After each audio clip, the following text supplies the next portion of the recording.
Welcome back to a Right Nice Pint. It is Saturday evening. I just want to thank, I forget the name of the subscriber that left a comment wanting to know more about glass rinsing and also about pouring on the blade, because this subscriber has noticed that I pour in a certain way, and I had mentioned it before. I do take this from the Heineken Draft Master, who's Frank Avers, and he has a YouTube channel, so go check him out if you want to get all the science behind why you do it. I'll summarise it myself and give my own experience on what the Heineken pour and the difference that the Heineken pour is, how they recommend pouring, and you can do it with a couple of different beers. It applies to a lot of them, a lot of the lagers, and it does make a difference. To me, it makes a difference. I taste the difference. It's so much fresher, it's so much nicer, and you go into bars and you get a pint and the head is like up, it starts up around here. Yes, I worked in a bar before when I was younger, and you get the reaction when you have the head down here, you have someone going, oh, have you got a flake for that or something like that. You get people that say stuff like that, but because the people drinking, they want the liquid to be up here. They want very little head, but what they don't realise is that the head is actually a layer of CO2. The CO2 is protecting the beer from oxygen. The oxygen, if the beer was oxidized, would actually go flat. It turns the beer. So if you have a certain amount of head on your beer, you're actually protecting the beer, okay? And it does really come across in the taste. The beer will stay fresh for longer, and you'll have a better experience. It'll taste better. People go, oh, you go out abroad, and Heineken out abroad is so much nicer than what you get in Ireland and the UK. There's no real difference in what's brewed. The difference is how it's served, how they've treated their glasses, and how they've served it to you. So, what I have taken from the Heineken Draft Master Frank on his videos, and he does a fantastic explanation of the videos, and because someone asked me would I just do a quick video on it, I said, right, fine. This is how you pour the perfect Heineken on your blade. Certainly on your blade, but also applies in the bars as well. Same thing. It's the same theory. So I'm going to use a smaller glass first. So I'm going to use a smaller glass. I'm going to do this twice. So this is a 250ml glass. The idea is, what you want for the perfect pint of Heineken, or glass of Heineken, this is a glass of Heineken, you want the head to start in around the shoulder of the star. And if you look at a pint glass, you'll notice that the pint mark is actually way down the glass. It's a good bit down, but when you're in a bar, you tend to get your liquid up a good bit on it, and very little head on it in Ireland and the UK. But the continent is entirely different. When you're in mainland Europe, it is quite different.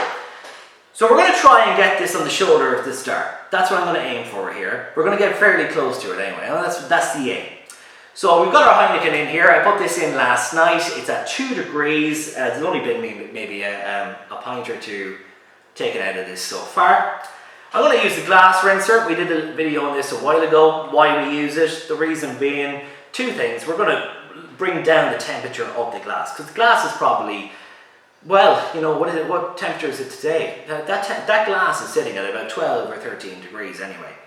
And if you put cold beer onto a warm glass, it's going to heat up the beer. It's also going to affect the head retention of the beer as well. It's going to affect it. It's not going to be as good as if the glass was colder. So you're doing two things. You're forming a hydrophilic layer on the glass. You're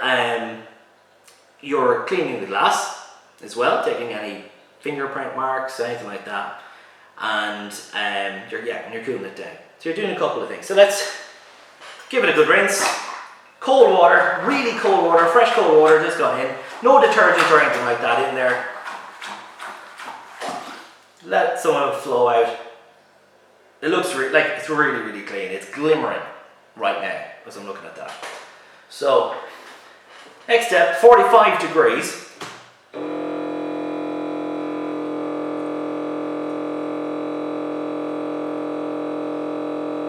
turn it slowly as it reaches the top.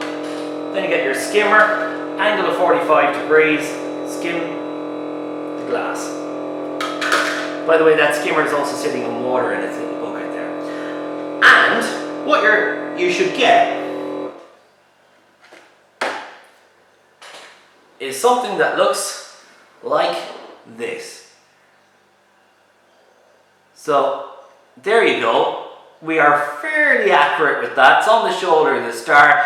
You can see straight through the glass. Now, the carbonation settles somewhat because you've rinsed the glass, but I wouldn't worry about that. The head retention is going to be better, and the beer is going to be fresher for longer because you've done it that way. So that's it on a 250ml glass.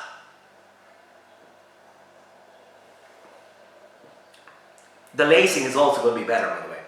Because you've done that, the lacing on the glass is going to be better.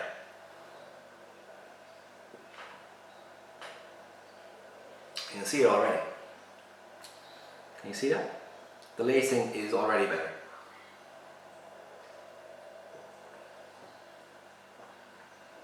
The glass is freezing. It's absolutely freezing as well. Really, really cold. It tastes great. Summertime. A very good day today here in Ireland. That is really going down a treat. You know when you go into a bar and someone says, oh, look at that great pint. Look at the lacing on that. That's a fantastic pint. The beer here must be good. It's not always down to the beer. It's not always down to what's going through the line. A lot of it's down to the glass and how clean the glasses are. You know, a lot of it's down to that and how it's poured. And if you have one of these and you try doing this at home, you'll see the difference yourself with the lacing, the taste, the flavour. Okay, so just try that. And I'm just going to do a quick one on a pint glass. Now sometimes I struggle with the pint glass because I'm so used to doing it with the small glass, but let's see. I probably put a little bit too much water into this.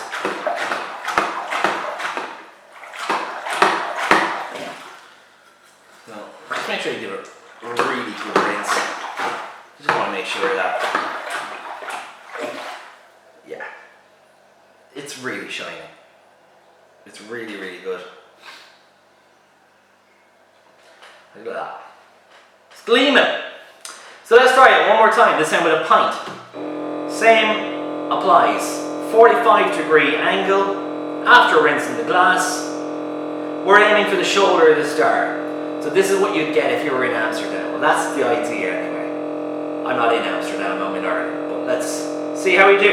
Ooh. Check your skimmer, 45-degree angle. Oops. I missed the bucket because I'm on the far side. Nearly hit my phone as well, not good that. But anyway, here we go. So that's going to settle slightly. Now, I did mention that sometimes with this rinser, that the pint glasses don't get all the way with this particular one. I mentioned it in the last video, and you can just check that out. If you are purchasing, sometimes the pint glasses don't go all the way.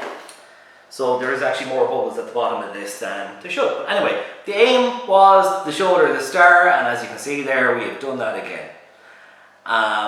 You can see straight through the glass. You can see the carbonation rising through it. Lovely head on there, which is going to stay on it for a lot longer than if you used a warm glass and didn't do that. So, yeah, it's good. I tried it. I took the advice of the Heineken Draft Master last year and I got the Blade machine, and I saw a huge difference in taste, flavour, head retention, all of that. So if you do have a Blade, just try it.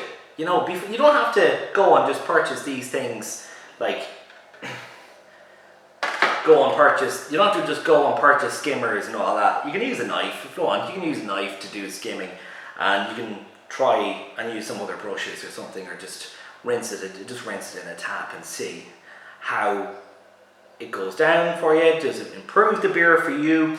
And let me know how you get on. Try it out. If you've enjoyed the video, hit like. Make sure to hit subscribe as well. We really do appreciate every single subscription. every bit of feedback we get. I am, by the way, working on improving sound quality, because I know, look, I am in a kitchen here, and the actual sound quality is a bit echoey here. I do understand that. It is a new channel and we're working on improving the production of it as time goes on, but we really do appreciate every single subscription, every bit of feedback we get, and I hope that we've helped you. This was a request by a subscriber to try and show you how to do this, and if you want to find out a little bit more, apart from subscribing to my own channel, if you want to get more science behind beer pouring, I recommend you check out Frank Avery's YouTube channel. He's on YouTube, got loads of stuff there. He's an encyclopedia when it comes to pouring and why you pour a certain way. I've just tried to summarise it for you today, but I would recommend checking out Frank, who I hope we can get on the channel sometime in the future too. But anyway, hit like, hit subscribe, have a great weekend guys, and really hope you've enjoyed the video. Talk to you soon.